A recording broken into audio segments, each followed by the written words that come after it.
Good morning. I want to welcome everyone here. My apologies for some of the disruptions and late start this morning. Technology is supposed to be a help, and sometimes maybe it isn't. But anyway, hopefully we'll have some things to say that will be helpful to all of us. You may have seen this whenever I was showing things earlier and let that title sink in, and I can just hear a collective groan from the congregation at the attempt at a pun. But we want to talk for a little bit about Pilate this morning. Very interesting character to study. One that there's a lot of different viewpoints about. I want to talk about first of all, who Pilate was. So the Bible tells us a little bit about Pilate in Luke chapter 3, beginning in verse 1. His role in his governmental position, if you will. In Luke chapter 3, Luke says, "Now in the 15th year of the reign of Tiberius Caesar, Pontius Pilate being governor of Judea, and Herod being tetrarch of Galilee, and his brother Philip tetrarch of Iturea and of the region of Trachonitis, and Lysanias the tetrarch of," I'm just going to say Abilene, I bet that's not how they pronounced it, "Annas and Caiaphas being the high priest, the word of God came unto John, the son of Zacharias, in the wilderness." So we have here the record that Pontius Pilate was a Roman governor, and he served during the reign of Tiberius Caesar. This will be significant, as you'll see in just a second. But we see also some of the other characters that play out in some of what we're going to talk about as it talks about Herod being the tetrarch of Galilee. But in the area of Judea, which was the area that Jesus, of course, would have primarily worked in, Pontius Pilate was the Roman governor. And that meant that he had responsibility for several things. He had a military unit that he was responsible for overseeing there in that area, part of the great Roman army that he would be responsible for. He had responsibility for financial matters, primarily the collection of taxes that were taken by the Roman government. He was responsible for overseeing the collection of those funds. He was also, and important to our story here that we're going to talk about this morning, he had a judicial responsibility. He was responsible for determining judicial matters and ultimately had a court, the praetorium, that he would serve in to administer justice. There was some local control that the Romans gave to the nations that they had taken in, areas like Judea. And so you read about and see in the story of the crucifixion of Jesus, the Jewish Sanhedrin. So there was some measure of responsibility that was allowed to the local people in respect of their local customs or their religion. And that was allowed, but it was a limited authority that was allowed. And we'll see that one of the things that Pontius Pilate had authority on that the Jewish Sanhedrin did not have was the ability to administer capital punishment. So if there was someone that was accused of a crime, it required the judgment of Pontius Pilate as the Roman governor at this particular time to do that. There's some evidence of his cruelty. We read some in secular history. Josephus is one of the people who wrote about Pilate. There was also a person by the name of Philo who wrote about Pontius Pilate. There's not really much in the scriptures other than what we read about in connection with the crucifixion of Jesus, but we see one account in Luke chapter 13 and verse 1 where it says, "There were present at that season some that told him of the Galileans, whose blood Pilate had mingled with their sacrifices." And that's really the sum of this particular account that we have. It appears as if there was some moment at which these Galileans were worshiping, and Pilate had come in and had taken the life of those who were worshiping, and it speaks of their blood being mingled with the sacrifices. He was reported in some of these secular accounts to be a cruel leader, one that drew the ire of the Jewish people because he had come in and established some of the Roman idolatry and made demands that were offensive to the Jewish people.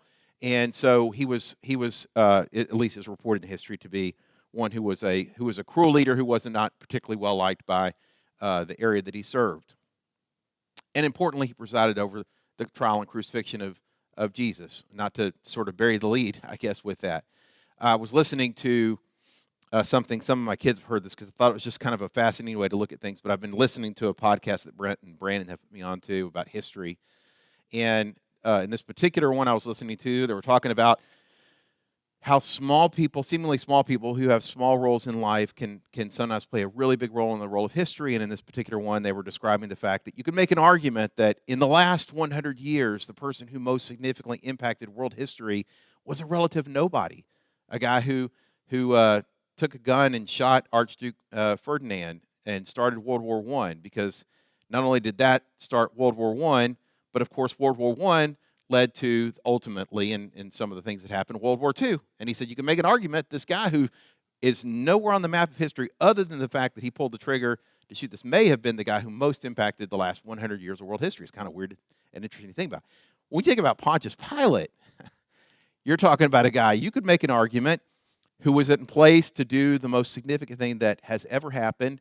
And I don't know how long the Lord will allow the world to go on, but there will be nothing that will be more significant to this world and its history than the moment that Pontius Pilate found himself in as he had Jesus brought before him at this moment.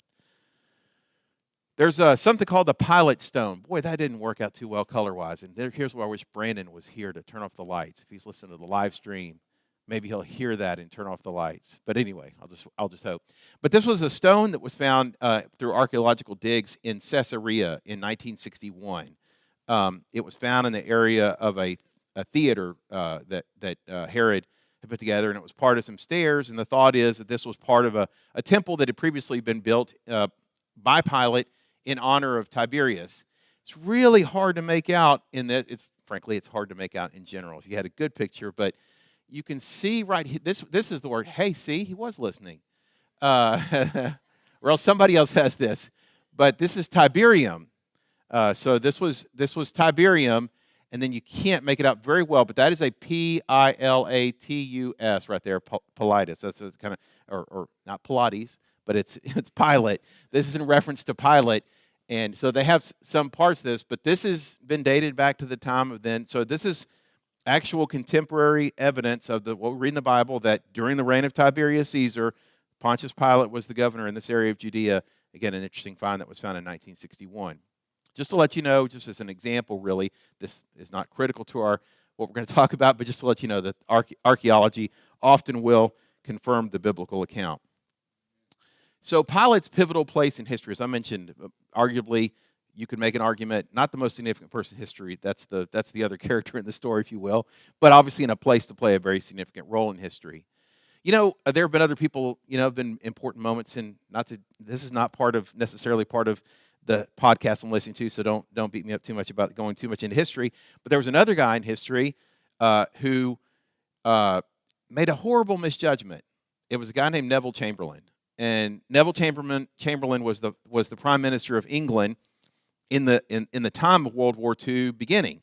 And Hitler had moved into certain areas. Reagan knows some of this. Reagan, this is polishing up for your history fair project. But he moved into certain areas, and Neville Chamberlain was on a mission to try to obtain peace and try to just kind of keep things where they were. And so he entered into an ill-fated agreement called the Munich Pact. And it was an agreement that Hitler made that he would not go into Czechoslovakia and all was going to be well. And Chamberlain came back and he announced very famously that he had achieved peace in our time in 1939. Obviously a horrible misjudgment of the situation, because Hitler, of course, promptly went into Czechoslovakia and on we go, World War II, right? So the reason I'm saying all this is that, was Pilate and what he did, was it just sort of a miscalculation, misjudgment of the evidence before him in the same way we might think about Neville Chamberlain? Or was it like maybe some of those others that actually saw Hitler and knew some of the things he was doing and went along with it, right? With knowledge of the circumstances that he was going to do all the things that he did, and they still went along with it, knowing that it was wrong. Let's look at about Pilate and whether it was him being misled by Jesus' accusers or whether it was something else. And I want to, like many of the things that involve the life of Jesus, there's details that we could pick up from Matthew that are different from those in Mark, that are different from those in Luke, and different from those in John. I have chosen to read from John's account here. So we're going to look at John chapter 18, beginning in verse 28. John chapter 18, beginning in verse 28.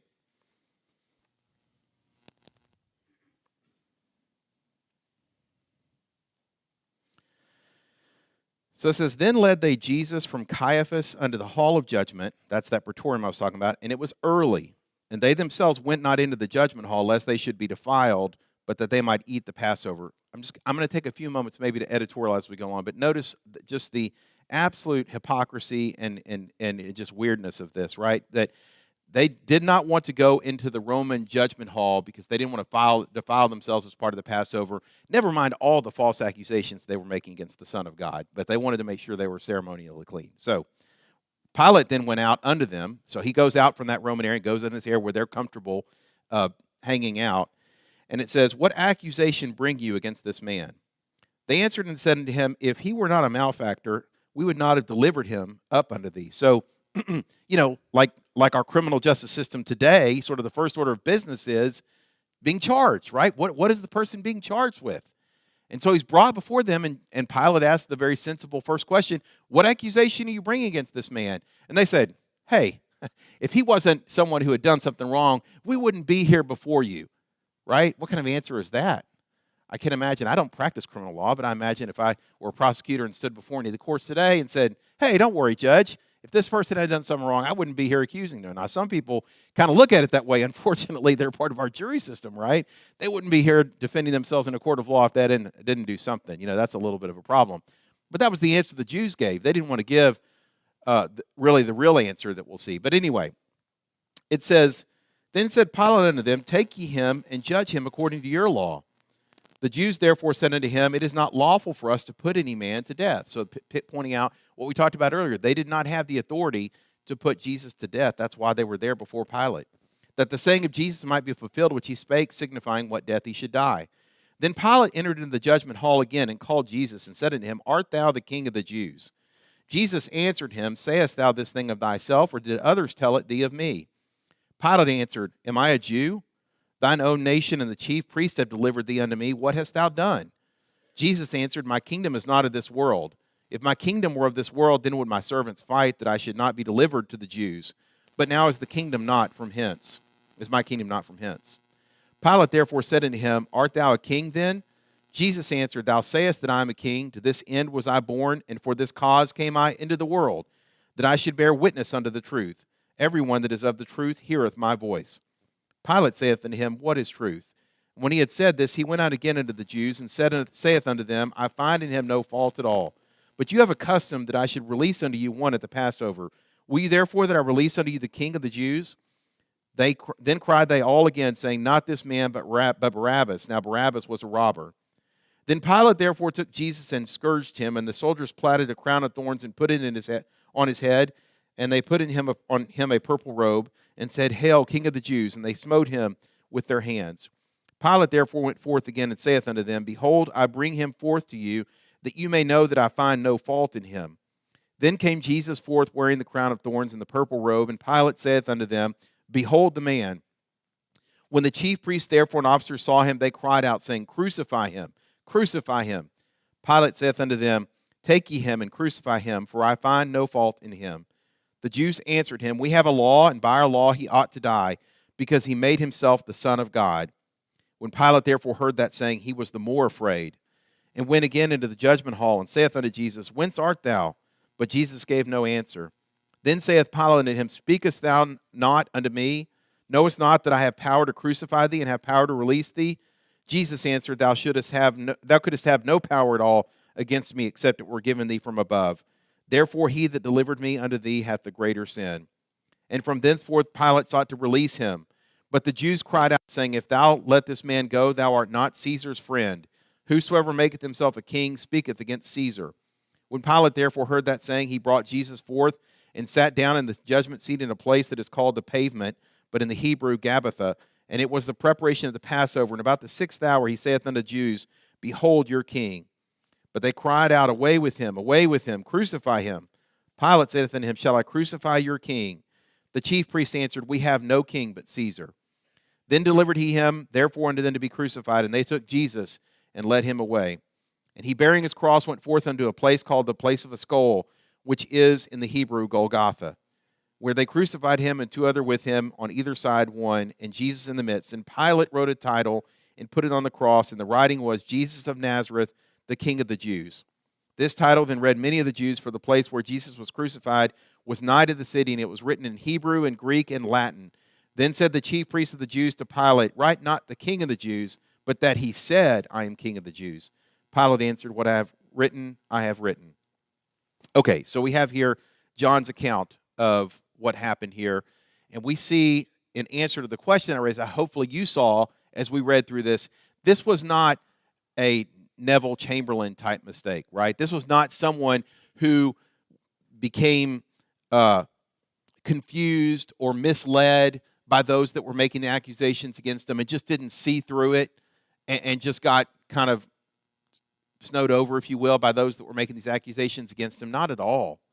Pilate was very skeptical of what it was he was being asked to do, and over again raises that skepticism. So we don't see somebody who actually just made kind of a misjudgment, in an honest misjudgment. We see someone who did something else. You know, he made many efforts to avoid crucifying Jesus, and some of those we pick up here in the account of John. Some others we'll pick up from the other accounts. But really, Luke tells something that actually none of the rest of the accounts record. Just no indication of any issue in the record. Just there, as many times that was the case, there was details that were given by one that weren't by the others. But the original thing that Pilate did was actually send him to Herod. If you look in Luke chapter 23, beginning in verse 1, Luke chapter 23 and beginning in verse 1, it says, "And the whole multitude of them arose and led him unto Pilate. They began to accuse him, saying, We found this fellow perverting the nation and forbidding to give tribute to Caesar, saying that he himself is Christ the King. And Pilate asked him, saying, Art thou the King of the Jews? And he answered him and said, Thou sayest it. Then said Pilate to the chief priests and to the people, I find no fault in this man." Now, just stop for a second, and we'll pick up the fact that, remember that John just sort of says that he came out and said, Are you the King of the Jews? He doesn't really tell us why he would have asked that, but Luke kind of gives us the detail now that the Jews had made that accusation that he had treated himself as a king rather than Caesar. In verse 5 it says, "And they were the more fierce, saying, He stirreth up the people, teaching throughout all Jewry, beginning from Galilee to this place. When Pilate heard of Galilee, he asked whether the man were a Galilean. And as soon as he knew that he belonged unto Herod's jurisdiction, he sent him to Herod, who himself also was at Jerusalem at that time." So you may remember in the very first passage that we read that I mentioned that Herod, or Luke mentioned, and we read this, that Herod was the tetrarch of Galilee. And so Pilate, in one of his many attempts to try to avoid crucifying Jesus, when he hears the word Galilee, he snaps to and says, "Oh, is he a Galilean? Let's send him to Herod." I had something a little bit like this in a court case. We were in a very contentious court case, and a couple of things were filed in two different courts, and there was argument going on about which one should hear it. And I feel like it was a hot potato. Both judges were like, "Hey, you take care of this." But anyway, we ended up someplace. But it's a little bit like that, right? Let's send him over to Herod and let Herod take care of this.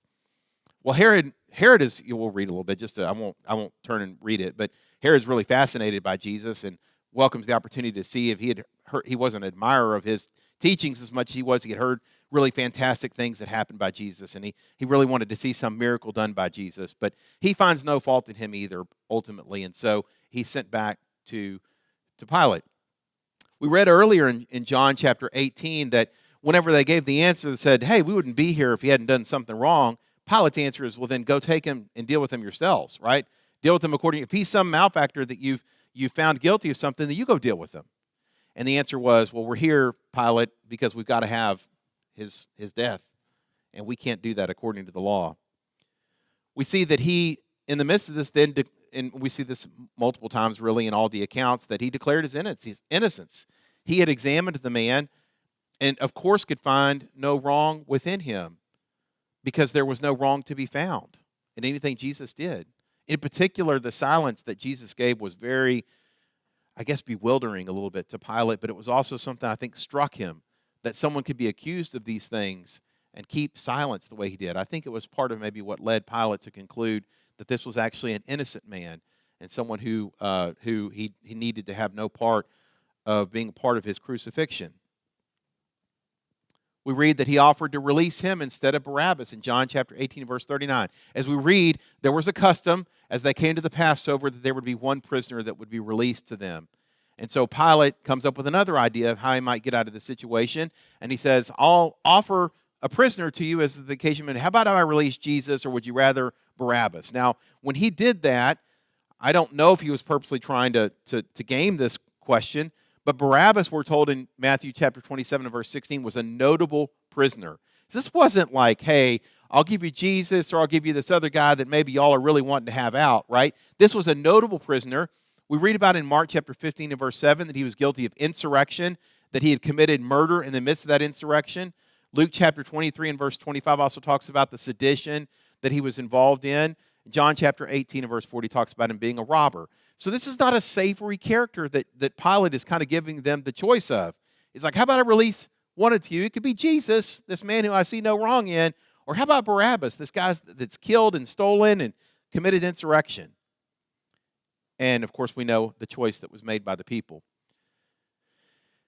You know, there's some sense that Pilate had tried to do something short of crucifixion, because if you look in Luke chapter 23 and verse 14, in one of the moments where we see Luke recording this proclamation of innocence by Pilate, it says in 23 verse 14, he said to them, you have brought this man unto me as one that perverteth the people, and behold, having examined him before you, have found no fault in this man touching those things whereof you accuse him.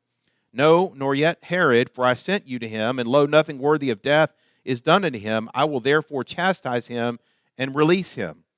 So, it gives you a little bit of an idea that, you know, Pilate wasn't somebody that I'm trying to tell you was a great guy, because he says, here's a man who's totally innocent, so how about this? I'll chastise him. And when we say chastise, we're not talking about like, you know, that kind of thing, right? He's talking about, I'll give a punishment to him short of death, and we read about what that is. It's the scourging that Pilate gave to him, an awful beating that was given by the Romans at that time, but in hopes that maybe that would sort of placate this group. And so even if we read about in John, you kind of get a sense that he did it and then brought him out and said, you know, behold the man, kind of like, look at this man and what, you know, this innocent man that y'all have caused me to do this with, and look at him now all beaten and bloodied. Isn't this enough? Sort of, it doesn't say those words, but there's a little bit of a sense that maybe that was what Pilate was attempting to do, and of course it would not satisfy the demands of the mob that was calling for his death. In John chapter 19 and verse 6, whenever they said, crucify him, we see Pilate answering, well, then you do it, because I find no fault in him. And essentially, those are the words that he uses. So again, he tries to get out of it. And we read as it goes on, you know, as it says here, the Jews actually at this moment when he says, you do it because I don't find any fault in him, they get to the real reason of why they had accused him of wrongdoing, and that was that they said, this is a man who's guilty of saying that he was the Son of God.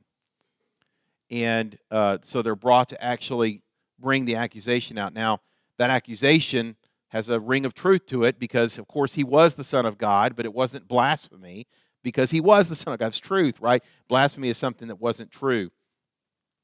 But he seeks to release him. It says, as he heard about the fact that he had said he was the Son of God, it made Pilate the more afraid. What we gather from that is he was already worried, and we read about it in Matthew's account about how Pilate's wife had seen things happen in a dream because of this just man, and she said, have nothing to do with him. So Pilate was not at ease about this. This was not something where he was just like, you know, whatever. He was worried, and now he's more afraid because of what he hears about him being the Son of God. He sought to release him because of this.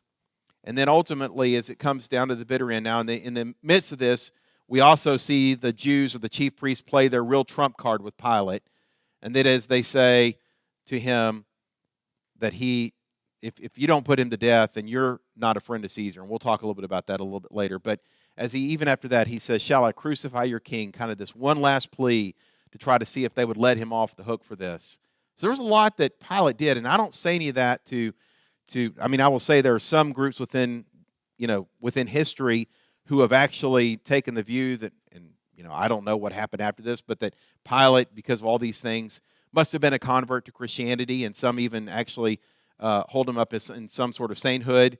They do the same thing. There's actually more so actually with his wife, the belief that she was some early Christian because of the things that she said, all of which is very, very extra biblical. But in this particular occasion, we want to talk about the problem that Pilate had.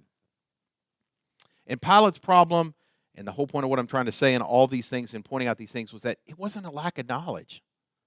It wasn't that Pilate didn't know that there was something wrong about what was happening. Now, I'm not meaning to say that Pilate knew everything about Jesus and what he was and understood all these things. But Pilate knew there was something that was wrong about putting this man to death. He knew it. How do we know that? We know that partly because of all the things we've read, but even very directly, Matthew says in Matthew chapter 27 and verse 18, for he knew that for envy they had delivered him. So in all these things, all the things, he saw right through it, right? I mean, it's what the judicial system is supposed to do. And he saw that really what was going on is that these chief priests were just jealous of the following that Jesus had. They were jealous of the fact that many things that he taught sort of put them in their place, supplanted their role and authority. And Pilate saw all those things, and he knew that for envy they had delivered him. So Pilate was somebody who knew that this was wrong, but he didn't act on it. He didn't act on that knowledge. That was the failure that Pilate had. He might have tried, but when push came to shove, and it did come to shove, he gave in. In Matthew chapter 27 and verse 24, it says, when Pilate saw that he could prevail nothing, but that rather a tumult was made, he took water and washed his hands before the multitude, saying, I'm innocent of the blood of this just person. See you to it. So we see here that famous act that we think about so often. We think about Pilate, of the washing of the hands, kind of an expression that we use now. We say like, hey, not my responsibility, right? Pilate tried to do that. Very kind of senseless and meaningless ceremonial act that he did, because, of course, it did not change that he had ultimately given in to this act. Now, in the grand scheme of things, we all know that this was part of the plan of God, and we all have the opportunity of salvation because this took place. But Pilate was there in that place as the person who would fulfill that role that could be counted on and that went through in the grand plan of God of Jesus being put to death. Ultimately, we see that Pilate really acted out of self-interest. Again, not a misunderstanding of what was going on, but acting out of self-interest. And as we said here, in John chapter 19, verse 12, it says, if thou let this man go, thou art not Caesar's friend. Whosoever maketh himself a king speaketh against Caesar. There's some extra-biblical historical accounts that at this time, Pilate was in a very precarious political situation with Tiberius, that he rubbed Tiberius the wrong way in some of the things that had taken place in Judea. And when they played this card and said, hey, if you don't do this, you're acting against Caesar, they really had hit the right button, if you will, with Pilate. And that's really where the deed was done. You know, there are other accounts we read about in the Bible where people knew better, right? Just like Pilate knew better than to put Jesus to death, but they did the wrong anyway. Now, I know Brent mentioned and talked about Jeremiah last time, and this really is just kind of a happenstance that I'm talking about Jeremiah. But in Jeremiah chapter 5, beginning in verse 1, but it will help that you have some of the background that Brent talked about the history in Jeremiah. In verse 1, it says, run ye to and fro through the streets of Jerusalem, and see now and know, and seek in the broad places thereof, if you can find a man, if there be any that executeth judgment, that seeketh the truth, and I will pardon it. And though they say the Lord liveth, surely they swear falsely. O Lord, are not thine eyes upon the truth? Thou hast stricken them, but they have not grieved. Thou hast consumed them, but they have refused to receive correction. They have made their faces harder than a rock. They have refused to return. Therefore I said, surely these are poor. They are foolish, for they know not the way of the Lord, nor the judgment of their God. I will get me into the great men, and I will speak unto them, for they have known the way of the Lord, and the judgment of their God. But these have altogether broken the yoke, and burst the bonds. Wherefore a lion out of the forest shall slay them, and a wolf of the evening shall spoil them. A leopard shall watch over their cities. Every one that goeth out thence shall be torn in pieces, because their transgressions are many, and their backslidings are increased. How shall I pardon thee for this? Thy children have forsaken me, and have sworn by them that are no gods. When I had fed them to the full, then they committed adultery, and assembled themselves by troops in the harlots' houses. And it goes on. But really the idea, and I know Brent spoke about the many years that Jeremiah was preaching there in Judah about the things that they were doing. And as Jeremiah is challenged to go and find one person that would there be found to be faithful to God, it says he saw some people and he said, oh, but these people, they're poor. They don't really know what they're doing. And let me go to the great men, because they know the Lord and they're familiar with this. But he said, they've broken the bonds. They knew. Jeremiah had been preaching there all these years. And of course, all the prophets down the time, a quarter of time, had been there too.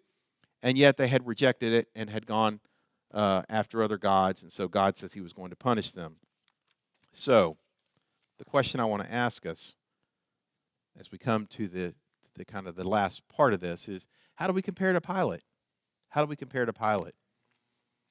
You know, James chapter 4 and verse 17, it says, therefore to him that knoweth to do good and doeth it not, to him it is sin. And this is something that I think tells us a lot about Pilate and the problem he had. He knew what it was he ought to do, but he didn't do it. What he ought to do was to release Jesus, and he didn't do it. And in our lives, our problem oftentimes, especially to the crowd that I'm speaking to, is not our lack of knowledge of what it is that we need to do. It can be a problem. But so many times the problem we have is not that we don't know what it is we need to do, it's that we don't do it. And the Bible says that when we know to do good and we don't do it, to us it is sin. In James chapter 2 and verse 14, he speaks about this idea as well. There was a group at the time that really held to the idea that knowledge was kind of the ultimate end and so forth, and the idea that maybe just having knowledge was really the great good, and it didn't matter if you followed through on it. James really addresses that idea here in verse 14. It says, "What doth it profit, my brethren, though a man say he have faith and have not works? Can faith save him? If a brother or sister be naked and destitute of daily food, and one of you say unto them, Depart in peace, be warmed and filled, notwithstanding you give them not those things which are needful to the body, what doth it profit? Even so faith, if it hath not works, is dead, being alone. Yea, a man may say, Thou hast faith, and I have works. Show me thy faith without thy works, and I will show thee my faith by my works. Thou believest there is one God, thou doest well. The devils also believe and tremble. But wilt thou know, O vain man, that faith without works is dead? Was not Abraham our father justified by works when he had offered Isaac his son upon the altar? Seest thou how faith wrought with his works, and by works was faith made perfect? And the scripture was fulfilled, which saith, Abraham believed God, and it was imputed unto him for righteousness, and he was called the friend of God. You see then how that by works a man is justified, and not by faith only.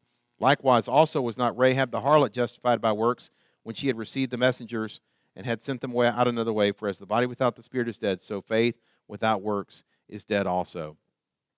So the Bible is very clear that it's not enough for us to have a knowledge of the things of God, or even really to believe those things, right?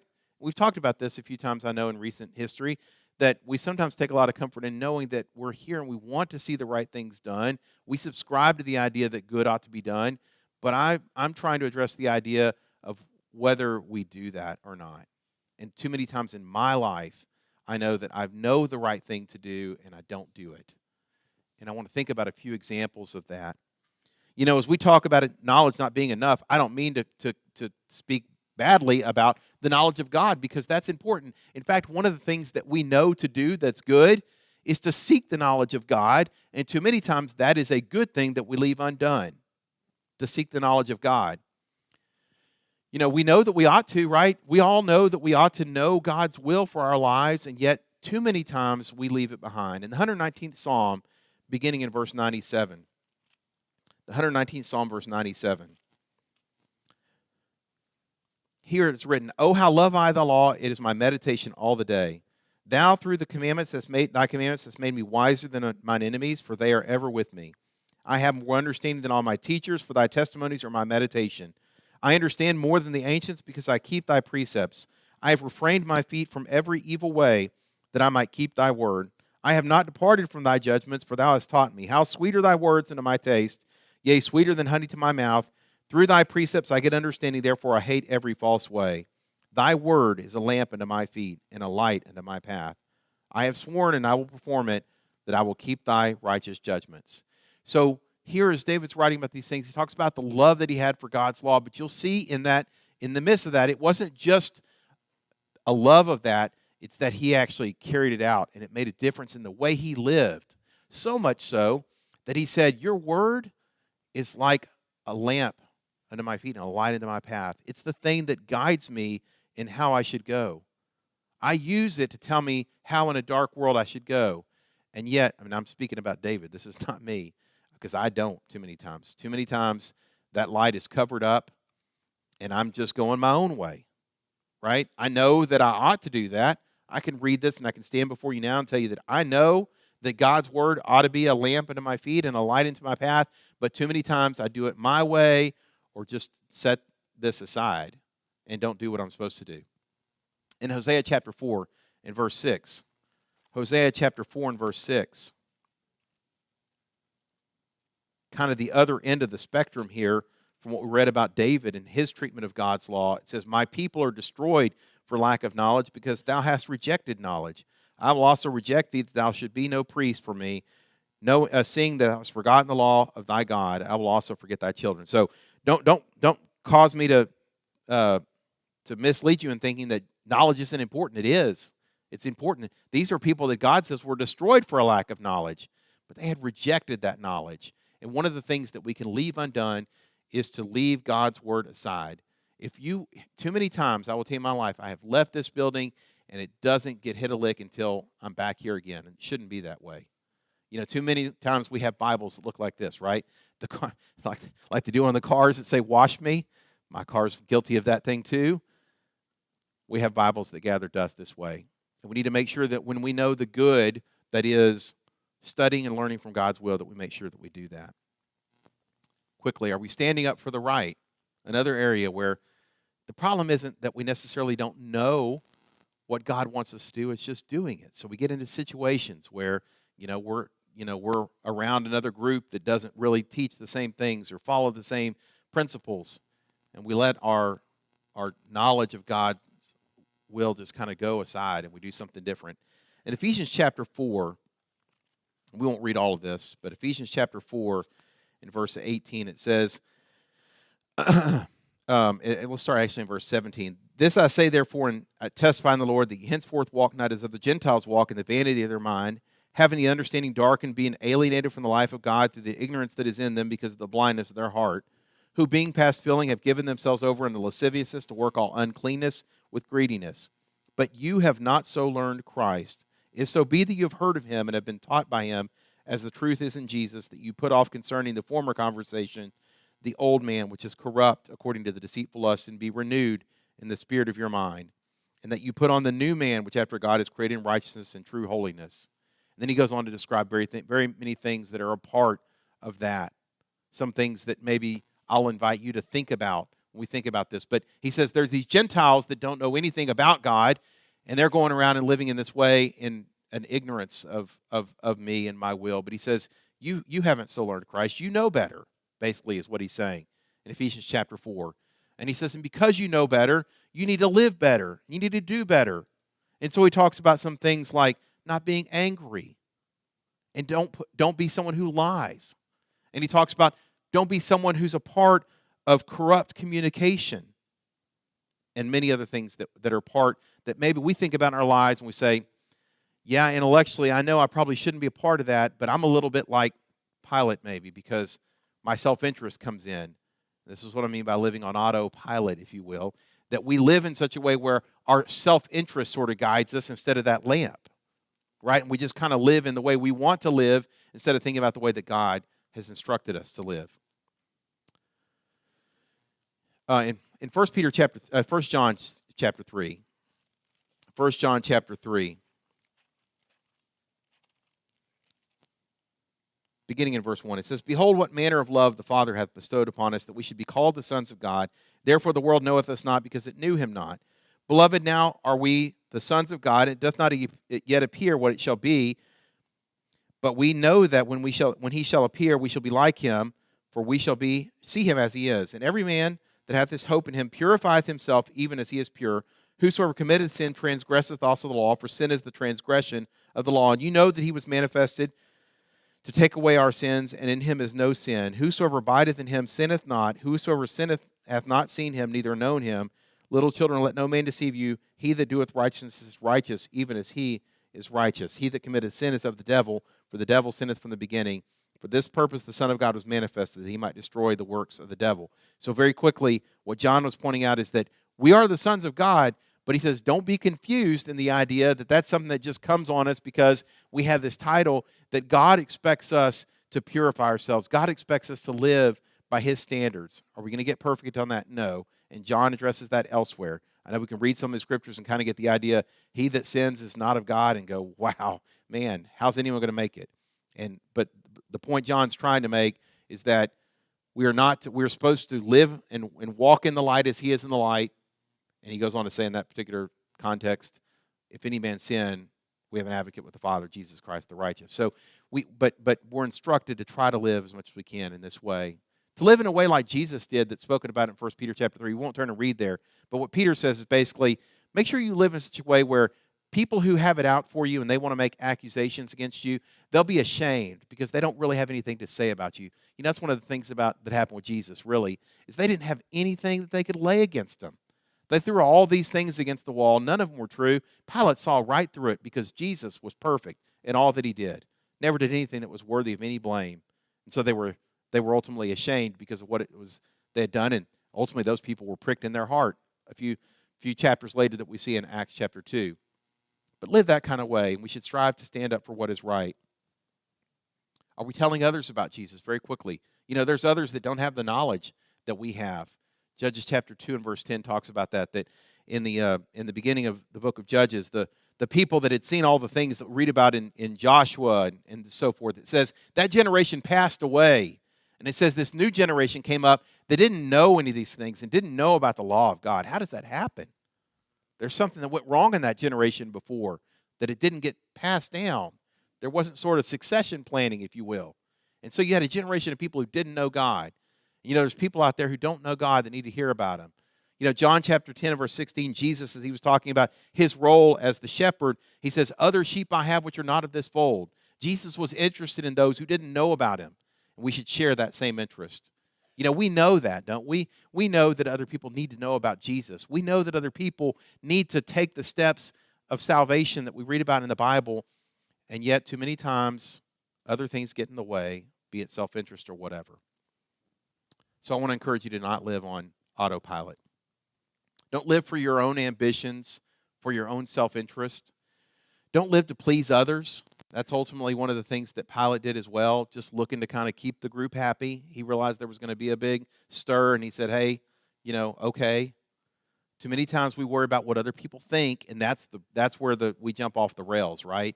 Where we know what it is we should do and then don't do it because we're worried about what other people might think about it. Don't live to please others.